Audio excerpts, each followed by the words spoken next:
বাবাজি, বাবাজি আপনি তো এইখানেই নবাবগঞ্জেরই বাসিন্দা। তা আপনি তো দীর্ঘদিন ধরে সাধন ভজন এর মধ্যে আছেন, তা আপনার পরিচয়টা যদি একটু দয়া করে দেন। সাধন ভজনে যদি আমার পরিচয়, আমার এখনকার পরিচয় আমি রাজেশ্বরনাথ অগরপীর। এর আগে আমার অন্য এক পরিচয় আমি ছিলাম, এখানকার পুরনো বাসিন্দা আমি। দীর্ঘদিন ধরেই নবাবগঞ্জেই আছি, তা এখানে থেকে সব কিছু দেখছি। এখানে যা আগে যে রূপ ছিল এই নবাবগঞ্জ, সেই রূপে হয়তো এখন সেই নবাবগঞ্জ নেই, কিন্তু নবাবগঞ্জে সে নবাব যা কিছু সবই আছে। নবাবগঞ্জে আপনারা যা দেখেন, নবাবগঞ্জ ঘাট থেকে শুরু করে নবাবগঞ্জ রাধা গোবিন্দ ঘাট যেটা আছে আজ এখানে যে আমি উপস্থিত আছি, এটাও অনেক পুরনো দিনেরই। এখানেরও অনেক কাহানি আছে। আর আমাদের নিত্য নতুন যে আছে কিছুই নয়, নবাবগঞ্জ ফেরিঘাটটাই শুধু নিত্য নতুন পাল্টেছে, আর কিছু পাল্টায়নি। নবাবগঞ্জের পরিস্থিতি আগে যা ছিল এখনও তাই আছে, পাল্টেছে শুধু মানুষ। নবাবগঞ্জ পাল্টায়নি, নবাবগঞ্জ নবাবিতেই আছে। হ্যাঁ, মানুষই শুধু বদলেছে, নবাবগঞ্জটা আর পাল্টায়নি। নবাবগঞ্জই আছে। তাই নবাবগঞ্জের বুকে যে কোনো মানুষ এলে আশা করি মানুষের শান্তিই হবে, অশান্তি কিছু হবে না। নবাব আমলের বাড়ি নবাবগঞ্জের, তাই সেই এক নবাবের বিশেষ ঐতিহ্য। আরও ঐতিহ্য আছে যে দেখতে পাবেন আজ থেকে 100 বছর আগে পুরনো স্কুল, নবাব সময় 1880 সালের প্রতিষ্ঠিত শ্রীধর বংশীধর স্কুল, সেটাও দেখতে পাবেন। এখনও সেই ঐতিহ্য বয়ে নিয়ে বেড়াচ্ছে, যে স্কুলে একসময় আমরাও লেখাপড়া করেছি। তো সেই কারণে নবাবগঞ্জে আরও বিখ্যাত মণ্ডল পাড়া নামে যে বিখ্যাত যে বাড়িটা আছে, সেটা আপাতত মণ্ডলদের অধীনে।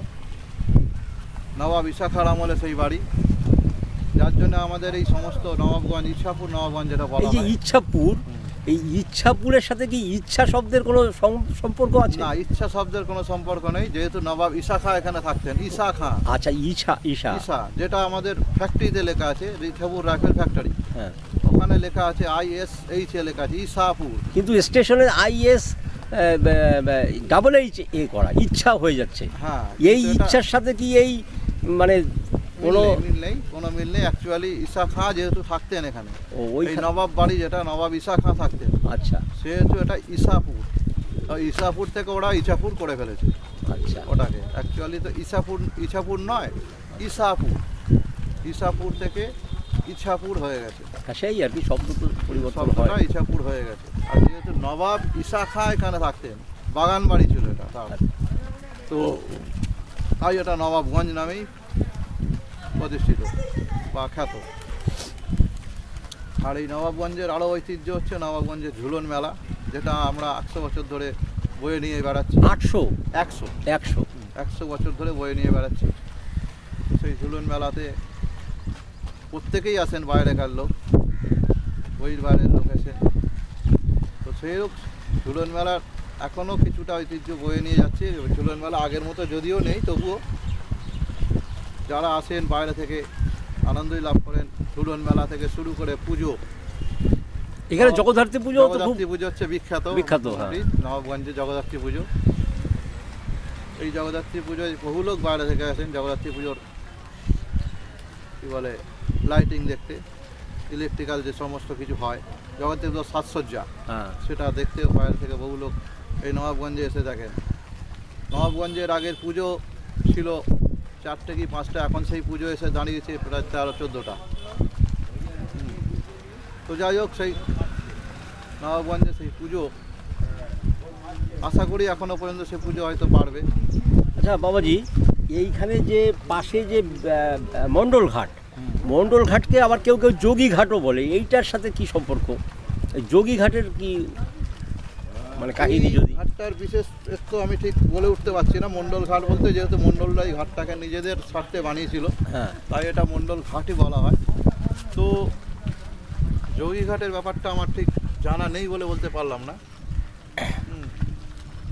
আপনার কাছে আর একটা প্রশ্ন আমি করব, যে এইখানে তো হিন্দু সম্প্রদায় এবং মুসলিম সম্প্রদায় দুই সম্প্রদায়েরই বসবাস, এবং একটা সুন্দর সম্প্রীতিও এখানে লক্ষ্য করা যায়। হ্যাঁ, এ ব্যাপারে যদি আপনি কিছু বলেন, ধর্মীয় মোড়কে আর কি, ধর্মীয় ধর্মীয় মনকে সবাই একসাথে মিলেমিশে বসবাস করে, হিন্দু চাই মুসলিম সবাই একসাথে।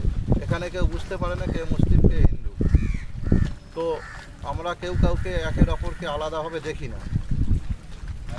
সেই কারণেই এখানে কোনো ধর্মীয় ব্যাপারে সবাই একসাথেই চলাফেরা করে, মানে জগদ্ধাত্রী পুজোতেও মুসলিমরা ইনভলভ হয়ে যাচ্ছে, ইনভলভ হয়ে যাচ্ছে। আবার ঈদের সময়ও হিন্দুরা ইনভলভ হয়ে যাচ্ছে, মানে অসুবিধা নেই এখানে।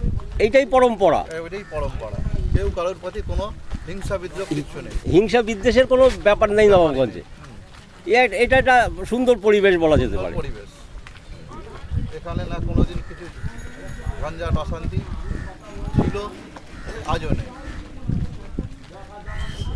অনেক অনেক ধন্যবাদ বাবাজি। আমার চ্যানেল মহাকাল এক্সপ্রেস 0007, আপনি অবশ্যই এই এপিসোডটা দেখবেন। আজকে আপনাকে পেয়ে আমার সত্যি খুব আনন্দ লাগছে, যে অনেক কথা আপনার কাছ থেকে জানতে পারলাম। জয় মা, জয় রাধাকৃষ্ণ।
এখানে ঠাকুরের পোশাক পর্যন্ত দিয়েছি, তাও হয় ওখানে একটা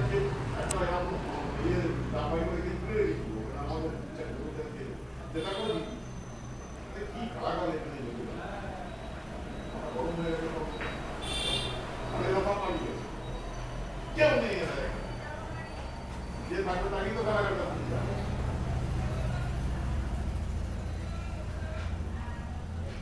টাকা তো আমি এদের সাপ্লাই দিত, ওরা কোথা থেকে আমি ডাক্তারবাবুকে ধরবো মোটা টাকা